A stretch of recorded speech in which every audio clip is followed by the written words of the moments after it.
Assalamualaikum warahmatullahi wabarakatuh. Salam sejahtera untuk kita semua. Salam Om Swastiastu, Namo Buddhaya, salam kebajikan. Perkenalkan, nama saya Juniza Indah Setiawati dengan NIM 811411931, rombel 6 dari Fakultas Hukum Universitas Negeri Semarang. Pada kali ini saya akan memaparkan topik mengenai permasalahan otonomi daerah beserta solusinya dari mata kuliah Hukum Otonomi Daerah yang diampu oleh Bapak Dhani Muhtada, SAG, MAG, MPA, PhD. Baik, langsung aja kita bahas terlebih dahulu mengenai otonomi daerah yang mana telah diatur dalam Undang-Undang Nomor 23 Tahun 2014 tentang Pemerintahan Daerah. Pada hakikatnya, otonomi daerah merupakan otonomi masyarakat daerah dan bukan hanya sekedar otonomi pemerintahan daerah.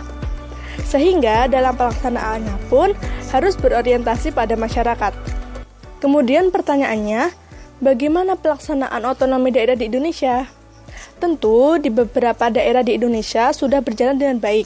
Namun ada juga daerah-daerah yang pelaksanaannya belum optimal atau dikatakan tidak berjalan semestinya.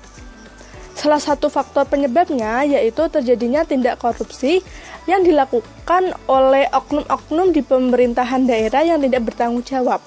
Berikut kasusnya yang terjadi di salah satu kabupaten di Provinsi Jawa Tengah.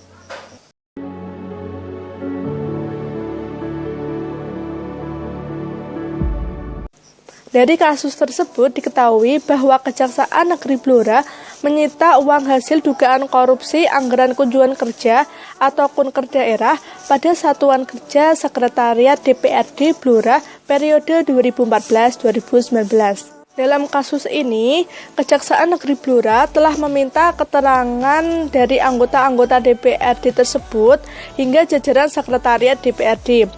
Dugaan kunker fiktif ini terungkap dari adanya oknum DPRD yang diduga tidak hadir dalam banyak kunker, namun namanya tetap tercatat dalam daftar hadir.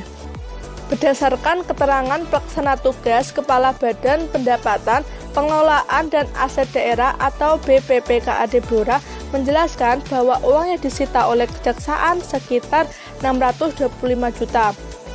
Yang mana uang tersebut tercatat sebagai uang untuk transportasi anggota dewan yang berangkat kunker ke suatu daerah.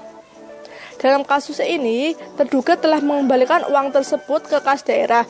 Meskipun begitu, dari pihak BPPKAD tidak menganggap uang tersebut sebagai pendapatan daerah, sehingga harus dikeluarkan karena untuk pembuktian kasus oleh kejaksaan. Berdasarkan kasus tersebut, dapat diketahui bahwa Sekretariat DPRD merupakan bagian dari perangkat daerah, yang mana mengenai tugas dari Sekretariat DPRD telah diatur dalam Undang-Undang Nomor 23 Tahun 2014 tentang Pemerintahan Daerah.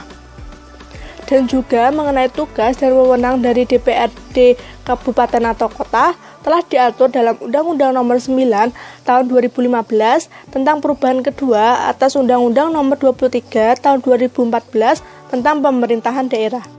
Oleh karena itu, DPRD dalam menjalankan tugas dan wewenangnya tentu harus bersih dan jauh dari korupsi.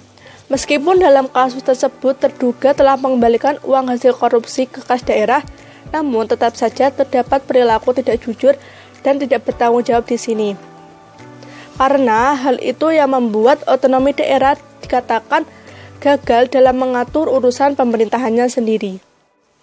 Melihat akan keberhasilan atau tidaknya suatu daerah dalam melaksanakan otonomi daerah, tentu ada peranan atau keikutsertaan masyarakatnya. Tujuan dari suatu daerah akan tercapai apabila ada campur tangan dari masyarakat daerah tersebut. Sehingga dalam proses politik lokal perlu adanya keterlibatan masyarakat dalam proses pengambilan kebijakan maupun proses implementasi kebijakan. Termasuk pula dalam pelaksanaan pemilihan anggota DPRD yang bersih dan jujur agar bisa menghasilkan para elit birokrat daerah yang dapat mengimplementasikan nilai, prinsip, dan tujuan dari otonomi itu sendiri. Sekian pemaparan dari saya. Terima kasih. Wassalamualaikum warahmatullahi wabarakatuh.